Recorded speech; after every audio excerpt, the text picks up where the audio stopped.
শুধুমাত্র ৩২,০০০ নয়, পুরোপুরি ৪২,০০০-এর প্যানেল ধরে চাকরি বাতিল হয়ে যেতে পারে।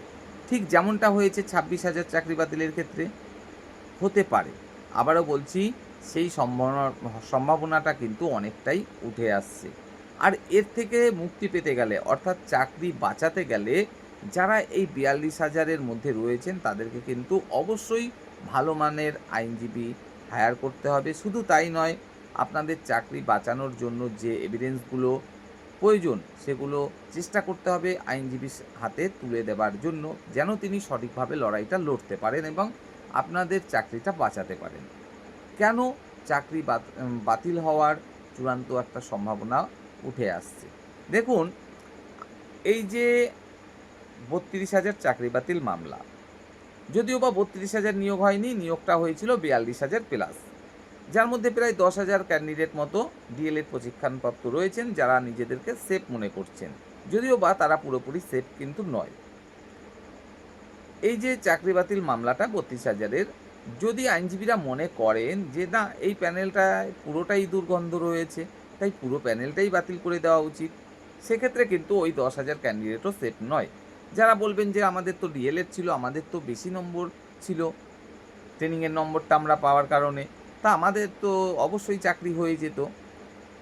আপনাদের মধ্যে যে এমন কেউ কেউ নেই যারা টেট ফেল করেও চাকরি করছে, তার কি কোনো নিশ্চয়তা আছে? তা তো নেই। অর্থাৎ আপনাদেরকেও কিন্তু একই দাঁড়িপাল্লায় মাপা হতে পারে, ঠিক এই কারণেই। কারণ কে যে প্রকৃত পাস করা ক্যান্ডিডেট আর কে যে ফেল করা ক্যান্ডিডেট, সেটাই তো আলাদা করা যাচ্ছে না, ঠিক ২৬,০০০-এর মতোই। ২৬,০০০ চাকরি বাতিল কেন হয়েছিল? কারণ সেখানে কে যে দুর্নীতিগ্রস্ত আর কে যে নিজের যোগ্যতায় চাকরিটা পেয়েছে সেটাই আলাদা করা যায়নি, করতে দেওয়া হয়নি বলেই আলাদা করা যায়নি।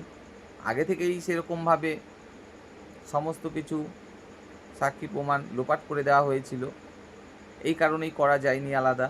আর সেই কারণেই বিচারকরা বাধ্য হয়েছেন পুরো প্যানেল ধরে বাতিল করে দিতে। এই যে ৩২,০০০ চাকরি বাতিল মামলা,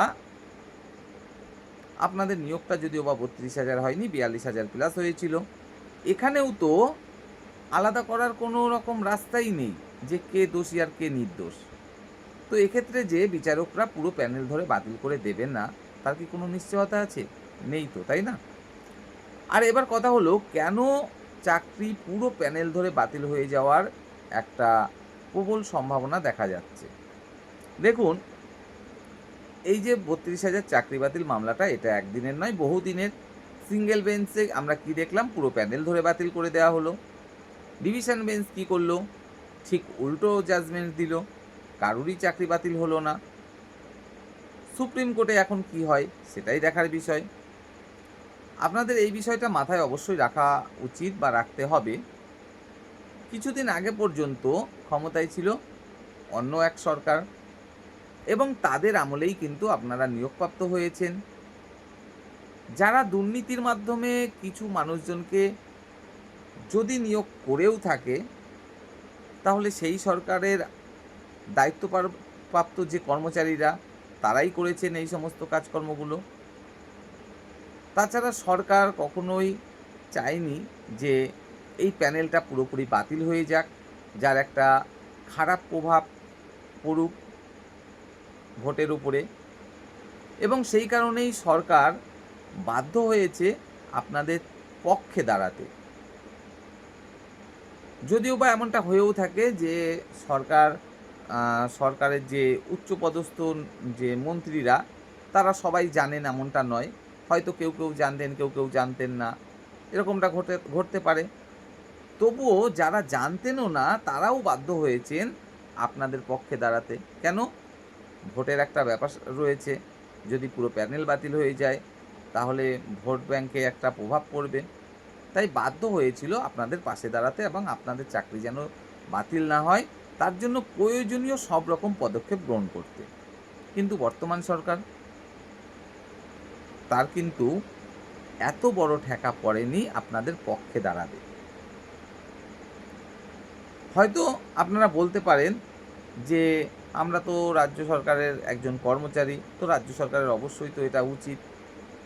বর্তমান রাজ্য সরকার কিন্তু বিগত 15 বছরের রাজ্য সরকারের মতো রাজ্য সরকার নয়। বর্তমান রাজ্য সরকার কিন্তু পরিষ্কার কাজ করার একটা রাজ্য সরকার।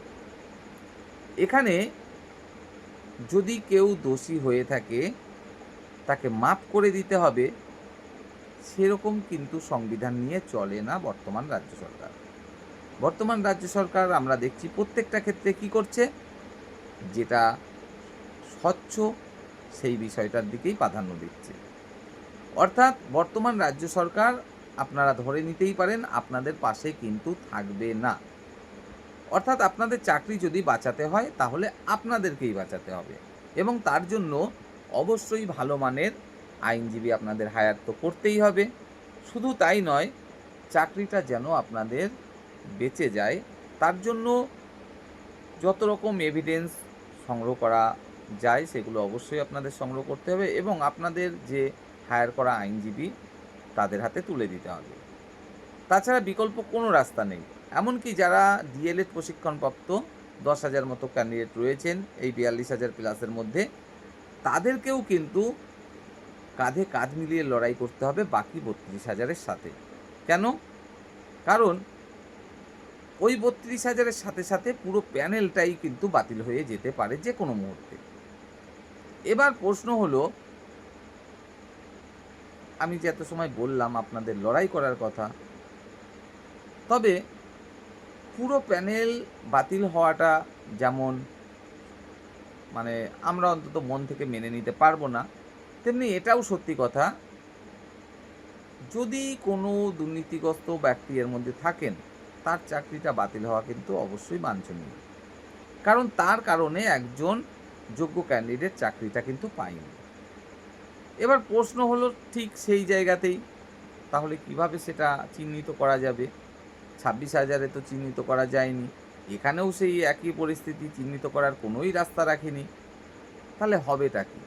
ভয় কিন্তু ঠিক এই একটাই জায়গায়, আলাদা করতে পারা যায়নি 26,000-এর ক্ষেত্রে, সেই কারণেই পুরো প্যানেল বাতিল হয়েছে। এবং এই ক্ষেত্রেও কিন্তু এখনও পর্যন্ত সম্ভব হয়ে ওঠেনি আলাদা করা যে কে যোগ্যভাবে চাকরি পেয়েছে, কে অযোগ্য হওয়ার সত্ত্বেও চাকরিটা পেয়েছে। আর এই একটা পয়েন্টের উপরে ভিত্তি করেই যদি সুপ্রিম কোর্ট মনে করে যে এখানেও পুরো প্যানেলটাই বাতিল করে দেওয়া উচিত, সেক্ষেত্রে সত্যিই কিন্তু কিছু করার থাকবে না। সে আমরা যতই সহানুভূতি দেখাই না কেন যে না এর মধ্যে সবাই যে অযোগ্য ছিল তেমনটা তো অন্তত হতে পারে না, সেহেতু কিছুই করার থাকবে কিন্তু না। এই হচ্ছে বিষয়। মূল বিষয় আর যেটা, সেটা হলো বিগত সরকার আপনাদের পাশে ছিল চাকরি বাঁচানোর জন্য যে কোনো মূল্যে। বর্তমান সরকার চাইবে যেটা সঠিক সেটা সঠিক, যেটা বেঠিক সেটা বেঠিক।